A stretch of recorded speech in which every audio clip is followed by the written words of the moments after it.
Hello Libra, welcome to Guru mind tarot. और ये reading है इस बारे में कि आपके पर्सन और थर्ड पार्टी के बीच चल क्या रहा है।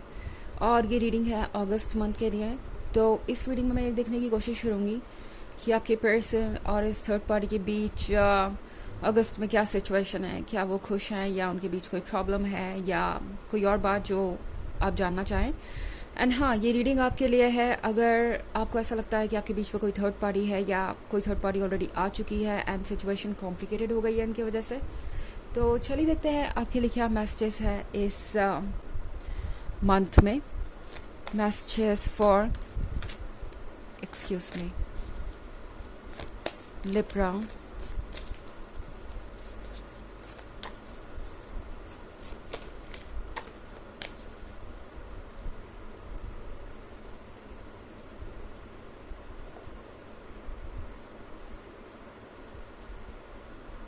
Princess of Wands, Princess of Pentacles, Queen of Wands, Justice, and the Sun. Okay, तो ये जो भी थर्ड पार्टी है फिलहाल के लिए आपके पर्सन को ऐसा लगता है जैसे कि ये पर्सन बहुत यूनिक है और आपके पर्सन को ऐसा लगता है जैसे ये थर्ड पार्टी सबसे अलग है एंड ये बहुत कॉन्फिडेंट है अपने आप में, बहुत केयर फ्री है। एक ऐसा पर्सन है जो अपनी रिस्पॉन्सिबिलिटीज़ ले सकता है, एक ऐसा पर्सन है जिसे कुछ ज़्यादा चाहिए नहीं। एंड शायद आपका पर्सन डिस्ट्रैक्ट ज़्यादा हुआ है। ओके, ये थर्ड पार्टी जो भी है शायद ये अपने क्लोथिंग पे, अपने फैशन पे और बाकी सारी चीज़ों पे बहुत ज़्यादा ध्यान देती है। एंड ऑफ कोर्स ये कोई ऐसा हो सकता है जो आपके पर्सन को कई तरीक़ों से इंडिपेंडेंट लगता है। मतलब आपकी पर्सन को ऐसा लगता है जैसे कि इस थर्ड पार्टी को उनकी कोई ख़ास ज़रूरत नहीं है और ये थर्ड पार्टी खुद भी अपने आप को संभाल सकती है, फाइनेंशियली भी और बाकी सब तरीक़ों से भी। इसका मतलब ये नहीं है कि आप खुद को नहीं संभाल सकते। सिंपली ये पर्सन ये सोच रहा है कि शायद इस थर्ड पार्टी के साथ जाने से उन्हें कम रिस्पॉन्सिबिलिटीज़ उठानी पड़ेंगी। ओवरऑल मैं बात कर रही हूँ हर तरीके से जोड़ के। इस पर्सन को ऐसे लगता है जैसे कि ये जो थर्ड पार्टी है उनसे कुछ भी एक्सपेक्ट नहीं करेगी। हाँ, सही शब्दों में मैं कहूँ तो यही इनकी एक्सपेक्टेशन है लिब्रा, कि ये थर्ड पार्टी उनसे कुछ भी एक्सपेक्ट नहीं करेगी। और ये सबसे पहला रीज़न था जिसकी वजह से ये पर्सन इस रिलेशनशिप में आया।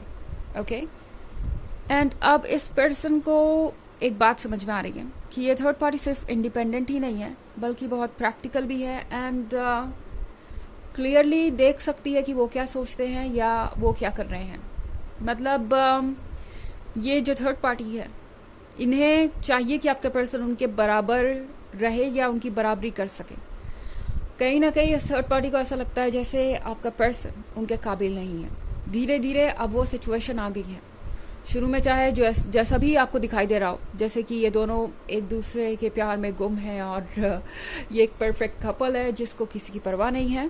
अगर आपको ऐसा लग रहा था तो वो पास्ट की बात है। अब सिचुएशन बदल रही है और आपके पर्सन को लग रहा है कि ये थर्ड पार्टी उनकी रिस्पेक्ट नहीं करती। आपके पर्सन को ऐसा फील हो रहा है जैसे ये थर्ड पार्टी हमेशा उनसे ज़्यादा की उम्मीद रखती है।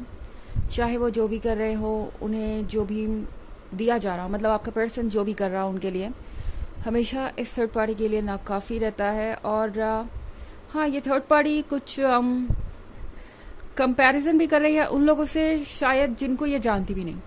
मुझे ऐसा लग रहा है ये थर्ड पार्टी यहाँ पे एक ऐसी पर्सनालिटी है जो सोशल मीडिया पे देख के काफ़ी कुछ उम्मीदें कर रही है आपके पर्सन से। एंड आपके पर्सन को ये समझ नहीं आ रहा कि वो इनकी ये उम्मीदें कैसे पूरी करें। प्रिंसेस ऑफ वॉन्ड्स के साथ पूरी स्टोरी इन्हें कुछ बदली हुई सी नज़र आ रही है। शुरू में इन्हें लग रहा था कि ये थर्ड पार्टी इनसे कोई उम्मीद नहीं करेगी और अब धीरे धीरे इन्हें लग रहा है कि शायद इनसे ज़्यादा उम्मीदें किसी और की हो नहीं सकती।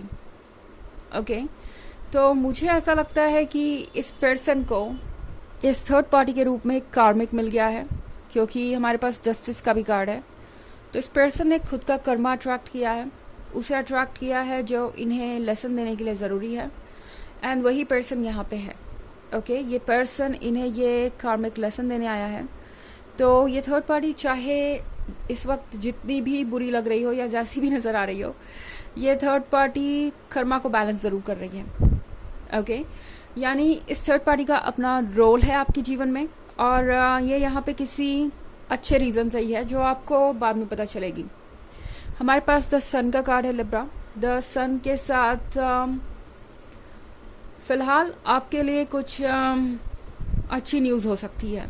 आई डोंट नो एग्जैक्टली इसका क्या मतलब है, क्योंकि हर किसी के केस में ये अलग होगा, मगर द सन का कार्ड क्लियरली आपसे कह रहा है कि राइज करने का वक्त है, रोशनी को एक्सेप्ट करने का, एम्ब्रेस करने का, और अपने जीवन को अपने तरीके से जीने का। ये वक्त हीलिंग का है, और इस वक्त को जाने ना दीजिए। मतलब अगर आप इस वक्त अकेले हैं तो खुद को अकेला फील करने के बजाय, हारा हुआ महसूस करने के बजाय, एम्ब्रेस कीजिए उन चीज़ों को जो आपको इस वक्त मिल रही है ब्लेसिंग के तौर पे। ये वक्त जो आपको मिला है ये भी किसी ब्लेसिंग से कम नहीं है। ये अपने आप में आपको वो देगा जिसकी आपको कब से ज़रूरत है। ओके, सेल्फ हीलिंग की और फोकस करने की खुद पे। तो वैसे तो ये जनरल रीडिंग है, सबसे रेजोनेट नहीं करेगी, एनर्जी रिवर्स हो सकती है अगर आप क्रॉस वॉचर हैं। इसके अलावा अगर आप पिछले वीक की रीडिंग या ईयरली रीडिंग देखना चाहें 2023 के फर्स्ट क्वार्टर, सेकेंड क्वार्टर और फोर्थ क्वार्टर की, तो उसका लिंक आपको डिस्क्रिप्शन बॉक्स में मिल जाएगा हमेशा की तरह। चलिए आगे बढ़ते हैं और देखते हैं और क्या मैसेजेस हैं आपके लिए।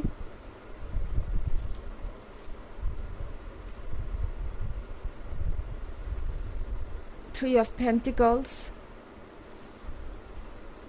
Princess of Swords, Eight of Pentacles, the Lovers, and the Devil. Okay, तो हमारे पास कार्ड है द लवर्स का। द लवर्स के साथ इनिशियली तो इस पर्सन को ऐसा लग रहा था जैसे कि सब कुछ ठीक है और ये थर्ड पार्टी इनका ट्रू लवर है। शुरू में इन्हें लगा था जैसे कि ये थर्ड पार्टी बिल्कुल इनके जैसी है और इनके लिए ही बनी है। बट एक इंटरेस्टिंग बात यह है कि इसके पीछे 8 ऑफ पेंटिकल्स है। तो ये पर्सन एक अलग ही दुनिया पेंट कर रहा था, अपने ड्रीम्स में था, कुछ भ्रम थे, कुछ इल्यूजन्स थे जिसे ये रियल समझ बैठे, और अब ये पर्सन काफ़ी फंसा वसा महसूस कर रहा है। ओके, आपका ये पर्सन ऐसे महसूस कर रहा है जैसे कि चीज़ें बिल्कुल हाथ से निकल रही हों। इनफैक्ट अब इस पर्सन को लग रहा है जैसे वो जो कुछ भी सोच रहे थे वो एक भ्रम था बस, क्योंकि फिर द लवर्स के बाद द डेविल भी है। तो द डेविल के साथ अब इस पर्सन को लगता है जैसे कि ये थर्ड पार्टी सिर्फ अपनी ही बात सुनाना चाहती है, अपनी ही बात इनके दिमाग में डालना चाहती है, अपने ही तरीके से रिलेशनशिप को कंट्रोल करना चाहती है। आपके पर्सन को अब धीरे धीरे ऐसा फील हो रहा है जैसे ये थर्ड पार्टी उनका स्पेस लेती जा रही है, उनका फ्रीडम लेती जा रही है। ओके, हमारे पास यहाँ पे प्रिंसेस ऑफ सोर्ड्स का भी कार्ड है। तो फिलहाल ऐसा लग रहा है जैसे ये थर्ड पार्टी इनसे काफ़ी ज़्यादा गुस्सा है किसी बात को लेके। ये जो भी पर्सन है, मतलब ये जो भी थर्ड पार्टी है, ये बहुत ज़्यादा प्रैक्टिकल है और इन्हें जो चाहिए वो चाहिए। बहुत ज़्यादा मटेरियल चीज़ों पे फोकस है और लाइफ में बहुत आगे बढ़ना चाहती है। एंड इसीलिए इनकी जो उम्मीदें हैं वो आपके पर्सन से कहीं ज़्यादा है। एंड जब चीज़ें इनके अकॉर्डिंग नहीं होती या उतनी स्पीड पे नहीं होती जिस पर ये चाहते हैं, तो ये अपना डायरेक्शन बदल लेते हैं, ये अपनी सोच बदल लेते हैं। एंड शायद ये आपके पर्सन के लिए बड़ा सरप्राइजिंग है। ओके, ये साइड इस थर्ड पार्टी का आपके पर्सन इमेजिन भी नहीं कर सकते थे जो अब उनके सामने आ रहा है। लगता है जैसे ये थर्ड पार्टी काफ़ी जिद पे आ गई है किसी चीज़ को लेके, किसी डिमांड को लेके। हमारे पास 3 ऑफ पेंटिकल्स भी है।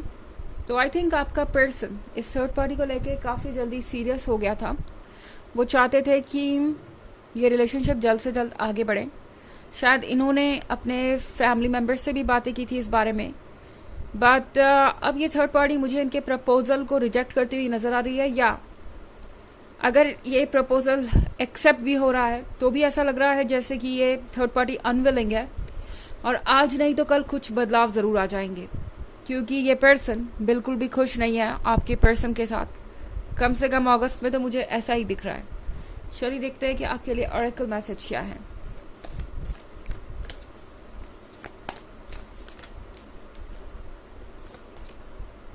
Anna, grand mother of Jesus, seeding the light, laying foundations, divine plan. तो यहाँ पे यूनिवर्स आपके लिए कुछ प्लान कर रहा है। जैसा कि मैंने कहा कि ये कार्मिक है और आपके पर्सन को लेसन देने आया है। तो कुछ नया शुरू हो रहा है। पॉजिटिविटी को जन्म देने के लिए नींव रखी जा रही है, जो जल्दी ही आपको दिखाई देगी। ओके, तो आपको थोड़ा पेशेंस रखने की ज़रूरत है इस पॉइंट पे। तो ये थी रीडिंग इस बारे में कि थर्ड पार्टी और उनके बीच सिचुएशन क्या है। आई होप आपको अच्छी लगी होगी। Thanks for watching, till next video, bye.